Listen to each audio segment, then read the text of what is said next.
Erev Tov Chabrim, I'm Stephen Ben-Nun. You're watching Israeli News Live. We have a very disturbing news broadcast this evening. This is something that happened in Copenhagen, Denmark, of all places, a country that you would believe is very civilized, and no doubt many of the people are civilized there, but the police really went to an extreme in the case of what you're about to see. The footage you will see, there's two videos here I'll be sharing with you from RT News. They brought this story out yesterday, and it is something reminiscent of what the Nazis did during the Holocaust with the Jewish people.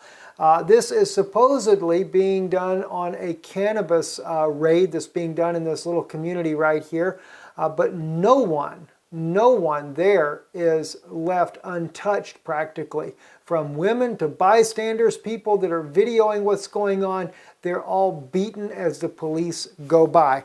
I've been working on a prophecy, a video for a prophecy I've been wanting to share with you guys anyway from the book of Baruch, which is according to scholars, this is a late 1st century book that was written.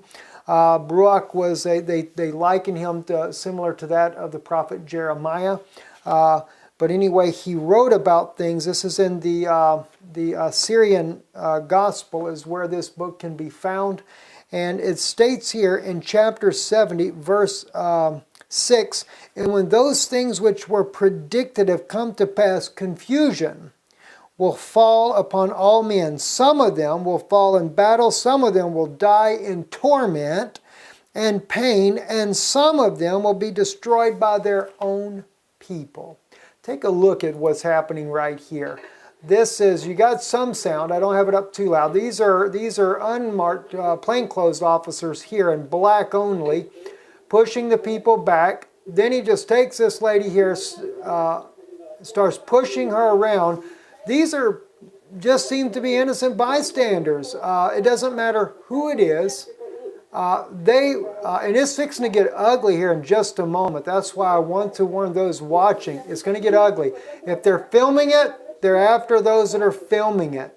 And they don't want no one to know what's about to go on. And it's very, very disturbing what you're about to see here. They go in there, they haul some people. Okay, well, if they're guilty of doing drugs, okay, but it's kind of an excessive force to come in there. Watch what goes on here, though.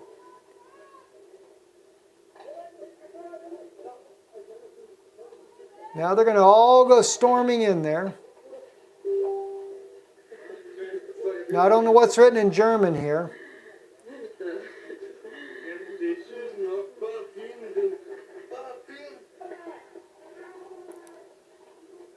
See, look at here. It starts beating up on people. And it's going to get much worse. It's going to get much worse. We'll share with you here another clip here of things that are going on here. Someone went up to try to give you an aerial view. This is one of the things that remind me of the Holocaust, is the aerial view itself. There's police everywhere down there, rounding up people, things of that nature there. Now, let's turn. Like I said, this is RT News. Let me take you over to the top here. Police hit everyone. Danish officers use a baton on citizens, violently detained man. This one here is the video where you're going to really see what goes on here. They're beating the guy with the camera as well because they don't want anybody filming what's going on. They don't want the people knowing what's going on. They're putting a bag over this other guy. Now they may indeed have cannabis in the plastic bag right there. So it's not to say that they don't have. It's not to say that they don't have what they're claiming to arrest for, but to beat bystanders as well is just totally uncalled for. So, you see how they go after the other people, just threatening them.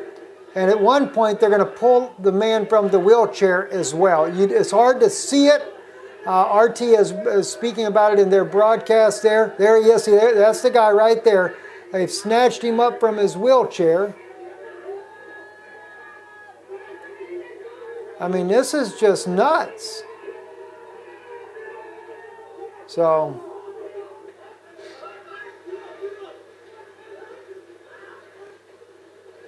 again, I can't say, friends,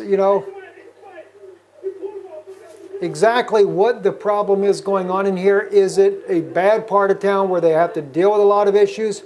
But the thing is that there's no reason to go out and beat all the bystanders as well. I mean, what causes that? They're not being arrested, they're just being beaten. I mean, this is just like Nazi Germany. Beat the people you don't. You can see the guy on the top of the screen there being beaten as well. They just attack everyone. And the guy with the camera that they were beating there, that's the one right there. He actually had a camera. You can see them beating him. That's the one that had the other camera that was on a webcam. I mean, they just bashed his skull in. He ended up being taken away by the ambulance, ended up being hospitalized. All of his equipment was damaged as well, according to RT News and what they're reporting on here. This just terrible, terrible. And to think this is happening in Copenhagen, Denmark. I mean, friends, we got some serious things coming up. And when I share with you on this prophecies here that are in the book of Baruch, it's very disturbing. One thing, let me just share this with you now while I have you here on the broadcast. This is in chapter 67.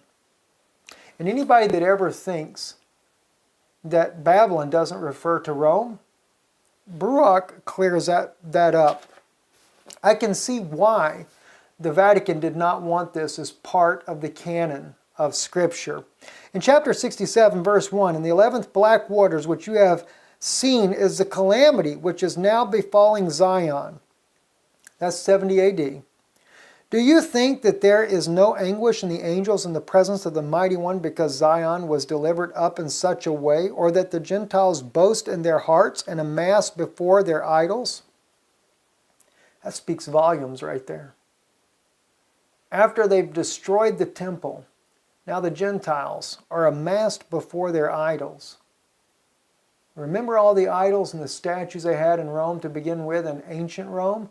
That only gave way to papacy Rome and all the idols. In fact, Jupiter, the god for Jupiter, is sitting in there as Peter, and he's worshipped as a god, as a statue there in the Vatican. All those gods were brought into the Vatican. But the one of Jupiter is actually in St. Peter's Basilica, a god that was worshipped. They changed him around a little bit to try to make him a little bit more saintly. But you don't bow down before idols. Anyway, the Gentiles say, "She who so often trod down is now trodden down, and she who reduced others to slavery is now a slave herself." That's speaking of Israel. All right? "Do you think that in these things the Most High rejoices, or that His name is glorified? But how will it affect His righteous judgment?"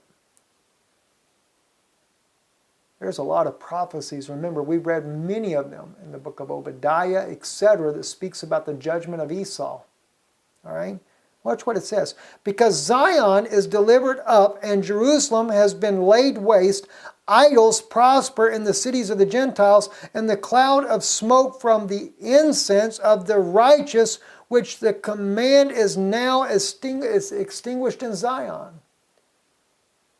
You remember how that the smoke would always or the incense would go up before God as an offering unto the Lord? This was the pure offering. Mentions Zion.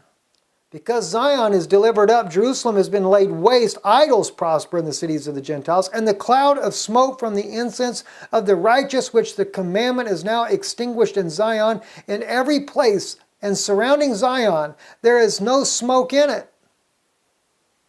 The king of Babylon, who has now destroyed Zion, will arise, and he will boast about being ruler over the people. And he will speak great things in his heart in the presence of the Most High." The king of Babylon? That was Titus. In the presence of the Most High, speak these things? Yes, he went right there in the Holy of Holies. and desecrated the Holy of Holies. He took a harlot in there and had sex with her right there, boasting that he was the ruler over the Jews. And Baruch calls him the king of Babylon, a Roman. Mystery Babylon, as we know, the mother of harlots. Her mystery Babylon because Titus, who started this battle, the white horse rider for the Roman papacy that would follow him. And yes, they do their smoke as well. In every place in the surrounding Zion, there is the smoke of sin. That's when those popes and priests are running around there, especially in Zion, and they're doing their little incense back and forth. It's a smoke of sin, of sacrilege, because you see, you're not the children of Israel. I'm Stephen Ben-Nun. You're watching Israeli News Live. I'm still working on the message that I've been wanting to bring out to you. We're going to be looking again at Babylon and some very interesting insights to go with our canon there from the book of Baruch. I want to share with you. And by the way, in chapter 67, verse 7, he calls the one that destroyed Zion the king of Babylon. And this is very obvious that it's reflected of the 70th week of Daniel. I believe that to be right anyway. In another place, he identifies him as Esau. And that's something that I want to share with you because that's what we see in Scripture. But what's fascinating is that he directly identifies the Romans as Esau. I'm Stephen Ben-Nun. You're watching Israeli News Live. Shalom.